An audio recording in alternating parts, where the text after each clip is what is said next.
दोस्तों, क्या आपने कभी रामायण पढ़ी है? और क्या सच में राम ने ही रावण को मारा था या किसी और ने? और ये रामायण क्या स्वयं राम ने ही अपने हाथों से लिखी थी?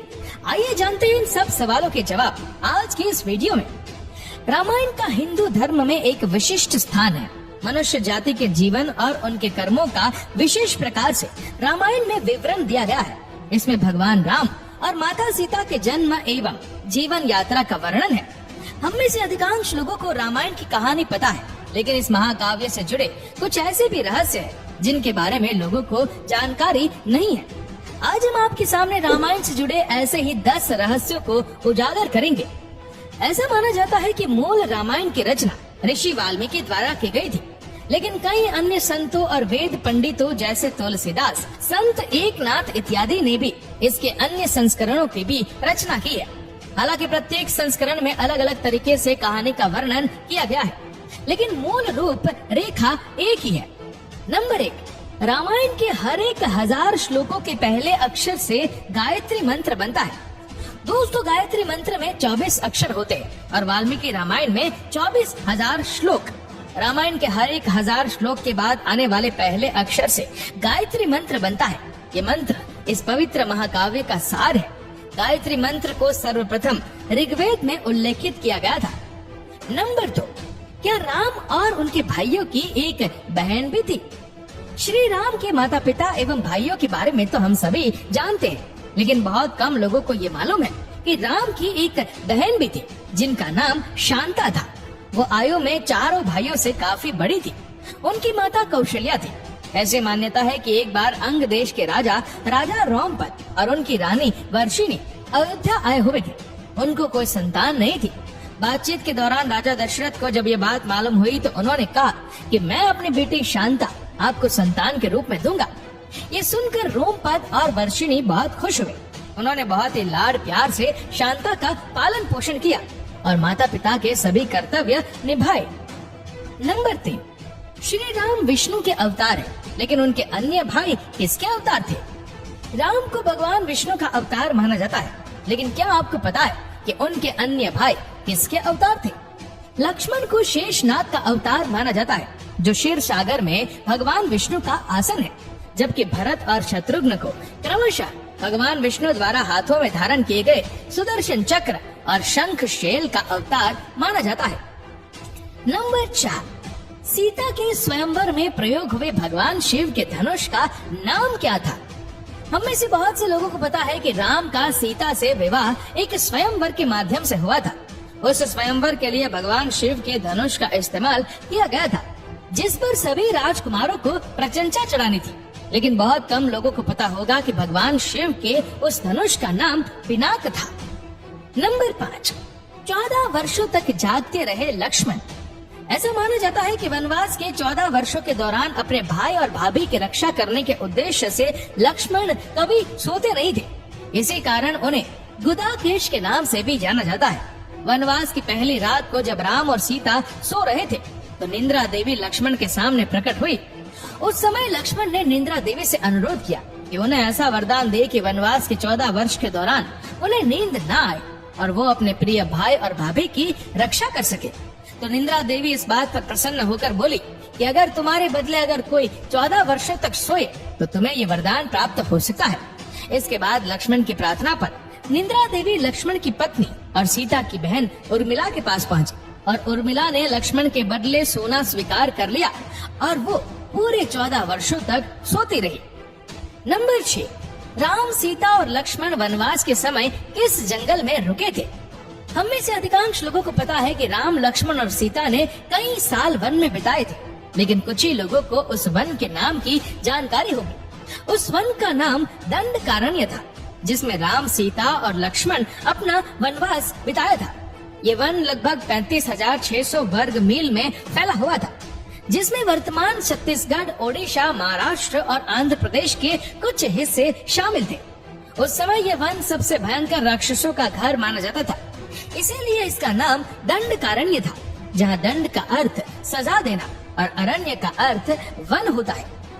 नंबर 7, लक्ष्मण रेखा का वर्णन वाल्मीकि रामायण में क्यों नहीं है? पूरी रामायण की कहानी में सबसे पेचीदा प्रकरण लक्ष्मण रेखा की घटना है, जिसमें लक्ष्मण वन में अपनी झोपड़ी की चारों ओर एक रेखा खींचते हैं। जब सीता के अनुरोध पर राम सुवर्ण हिरण को पकड़ने और मारने की कोशिश करते तो वो हिरण राक्षस मारीच का रूप ले लेता है। इस घटना के संबंध में अज्ञात तथ्य ये है कि इस कहानी का वर्णन ना तो वाल्मीकि रामायण में है और ना ही रामचरितमानस में, लेकिन रामचरितमानस के लंका कांड में इस बात का उल्लेख रावण की पत्नी मंदोदरी द्वारा किया गया है। नंबर 8, क्या रावण एक उत्कृष्ट वीणा वादक भी था? इस बात की पुख्ता जानकारी है कि रावण एक बहुत ही बड़ा विद्वान था और उसने वेदों का भी अध्ययन किया था। लेकिन क्या आपको पता है कि रावण के ध्वज में एक प्रतीक के रूप में वीणा होने का कारण क्या था? जो कि रावण एक उत्कृष्ट वीणा वादक था, जिसके कारण उसके ध्वज में प्रतीक के रूप में वीणा अंकित थी। हालांकि रावण इस कला को ज्यादा तवज्जो नहीं देता था, लेकिन उसे ये वाद्य यंत्र बजाना बहुत पसंद था। नंबर 9, आखिर कुंभकर्ण 6 महीने तक क्यों सोता था? रामायण में वर्णित है कि कुंभकर्ण लगातार 6 महीनों तक सोता था। वो सिर्फ एक दिन खाने के लिए उठता और पुनः 6 महीनों के लिए सो जाता था। लेकिन क्या आपको पता है कि कुंभकर्ण को सोने की आदत कैसे लगी? एक बार एक यज्ञ की समाप्ति पर ब्रह्मा कुंभकर्ण के सामने प्रकट हुए और उन्होंने कुंभकर्ण से वरदान मांगने को कहा।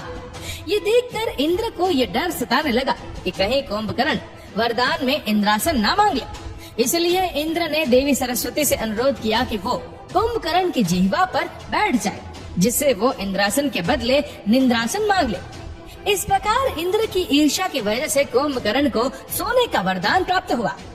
नंबर 10, आखिर क्यों राम ने लक्ष्मण को मृत्यु दंड दिया?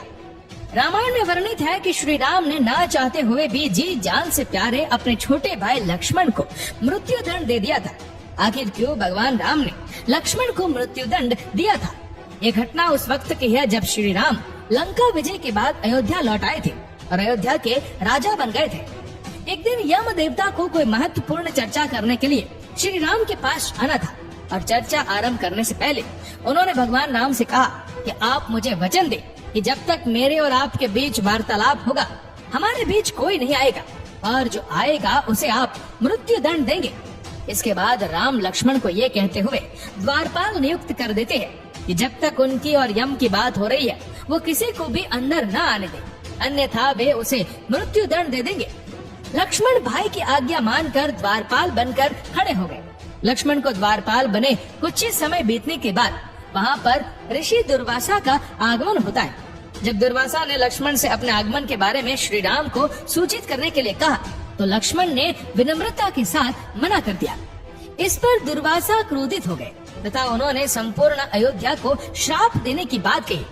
लक्ष्मण ने शीघ्र ही ये संकल्प कर लिया कि उनको स्वयं का बलिदान देना होगा ताकि वह नगर वासियों को ऋषि के श्राप से बचा सके, और उन्होंने भीतर जाकर ऋषि दुर्वासा के आगमन की सूचना श्री राम को दे दी। अब श्री राम दुविधा में पड़ गए क्योंकि उन्हें अपने वचन के अनुसार लक्ष्मण को मृत्यु दंड देना था। इस दुविधा की स्थिति में श्री राम ने अपने गुरु वशिष्ठ का स्मरण किया और कोई रास्ता दिखाने को कहा। गुरुदेव ने कहा कि अपनी किसी प्रिय वस्तु का त्याग उसके मृत्यु के समान ही है, अतः तुम अपने वचन का पालन करने के लिए लक्ष्मण का त्याग कर दो।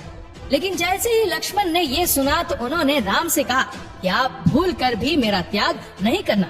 आपसे दूर रहने से तो ये अच्छा है कि मैं अपने वचन का पालन करते हुए मृत्यु को गले लगा लूं। ऐसा कहकर लक्ष्मण ने जल समाधि ले ली। तो दोस्तों, यही थे वो रामायण के 10 रहस्य जिसके बारे में आपने शायद ही कभी सुना होगा। आपको ये वीडियो कैसा लगा हमें नीचे कमेंट करके जरूर बताएगा, और अगर आपको वीडियो अच्छा लगा हो तो वीडियो को लाइक करेगा, शेयर करेगा ज्यादा से ज्यादा लोगों तक। ऐसे ही और भी रोचक जानकारियों के लिए फॉलो करें हमारे पेज को, और ऐसे ही और भी वीडियोस को यूट्यूब पर देखने के लिए नीचे कमेंट सेक्शन में लिंक दी गई है, जिसके ऊपर क्लिक करके हमारे चैनल को आप सब्सक्राइब करें और बेल आइकन दबाएं ताकि हमारे हर लेटेस्ट वीडियो की अपडेट आपको मिलेगी सबसे पहले। धन्यवाद।